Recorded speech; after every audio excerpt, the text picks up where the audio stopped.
অবশেষে মুক্তি পেল শফিক। হ্যাঁ, এটা কি শুনছি?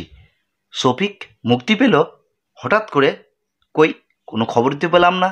তাহলে এরা খবর পেলে কি করে? চলো দেখা যাক আরো কি তথ্য জানানো যাচ্ছে। অবশেষে মুক্তি পেল শফিক।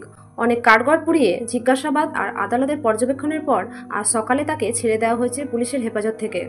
গত কয়েকদিন ধরে গুজব রটেছিল শফিকের 7 বছরের জেল হয়ে গেছে। সে দোষ স্বীকার করেছে, এমনকি আত্মহত্যার চেষ্টাও করেছে। কিন্তু সবকিছু শেষে আদালত জানিয়ে দিল এখনো পর্যন্ত তার বিরুদ্ধে অপরাধের প্রমাণ মেলেনি, তাই তাকে আটকে রাখার সুযোগ নেই। শফিক নিজে জানিয়েছে, আমি দোষ করিনি, আমার বিরুদ্ধে ষড়যন্ত্র হয়েছে। ছাড়ার পর তাকে বেশ ভাঙা মন নিয়ে দেখা গেছে, কিন্তু পাশে ছিল তার মা আর কয়েকজন ঘনিষ্ঠ বন্ধু। শফিক শফিক শফিক ভাই, চারিদিকে শুধু শফিকের নিউজ আর শফিক নিয়ে আলোচনা।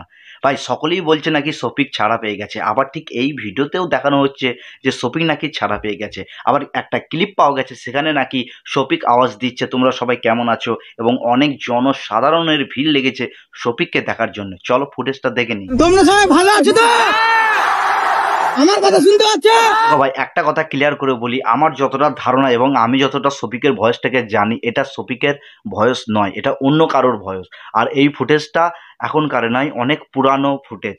আর একটা সব থেকে মানে বাস্তব ঘটনা হচ্ছে যে এই ভয়েসটা শফিকের নয়। অতএব শফিক যে ছাড়া পেয়েছে তার নির্দিষ্টমূলক কোনো প্রুফ পাওয়া যায়নি এখনো পর্যন্ত। তবে এটা বাস্তব যে শফিকের ওপরে যে মামলাটা দায়ের করা হয়েছে সেটা এখনো পর্যন্ত বাস্তবে কোনো রকম খতিয়ে কোনো প্রমাণপত্র পাওয়া যায়নি, এবং যেই মেয়েটা জন্য আজকে এই কেসটা করা হয়েছে সেই মেয়েটার কোনো রকম প্রুফ বা সেই মেয়ের পক্ষ থেকে কোনো রকম দৃষ্টিমূলক কোনো প্রমাণ এখনো পর্যন্ত দিতে পারেনি, এবং আইনজীবীরা মানে যারা উকিল আছে তারা এখনো পর্যন্ত প্রমাণ করতে পারেনি শফিকের জন্য এই মামলাটা। আদালতের জজ উকিলদেরকে শক্তভাবে জানিয়েছে যে এই মামলার সঠিক প্রমাণপত্র আদালতে পেশ করানোর জন্য, এবং কেসটা যেভাবে এগুচ্ছে মনে হচ্ছে যে শফিক নির্দোষ হবে এবং খুব তাড়াতাড়ি শফিক ছাড়া পাবে। তোমাদের কি মন্তব্য তোমরা কমেন্টে অবশ্যই জানিও।